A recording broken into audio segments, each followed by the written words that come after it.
زموږ په ټولنه او ډیرو نورو ټولنو کې د کابو ټولو میندو او پلرونو داسې اولادونه او ماشومان خوښیږي چې ډیر آرامه، مؤدبه او غلي وي.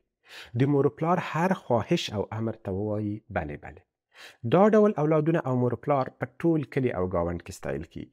پلانې ته خدای داسې اولادونه ورکړي چې د ده د تندي ګونځې لولي او هماغسې کوي. مګر د ماشوم روزنې علم وایي کله چې ماشومان ستاسو هرې غوښتنې ته لاس په ټټر ولاړ وي او په سر سترګو یې مني، ډیر احتمال لري چې د ژوند په یوه پړاو کې ترې فزیکي یا رواني ناوړه ګټنه شوې وي، یا په فزیکي او رواني توګه شکنجه شوی او یا ځپل شوی وي. دا ډول ماشوم له تاسو ډاریږي چې که خبره مو ونه مني او نه ووایي، ممکن ستاسو اړیکه ورسره خرابه او یا غوڅه شي، او یا ستاسو د غوسه کېدو او خفه کېدو په ترڅ کې سزا وویني.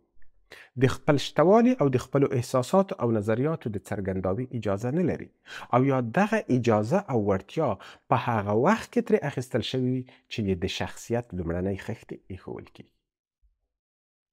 که تاسو دغسې اولادونه لرئ، نو باید له هغوی سره پر خپلو اړیکو له سره غور وکړئ او خپل چلند 100% بدل کړئ.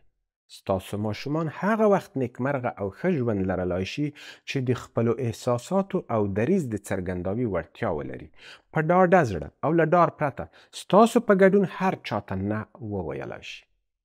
د ماشوم روزنې پوهان وایي کله چې ستاسو تنکی ماشوم په لومړي ځل درته نه وایي یا ستاسو په مقابل کې درېږي، تاسو باید له ډېرې خوشحالۍ جشن جوړ کړئ، ځکه دا هغه شیبه ده چې تاسو پوهیږئ چې ماشوم مو له تاسو نه ډارېږي او د خپلو احساساتو د څرګنداوي وړتیا لري.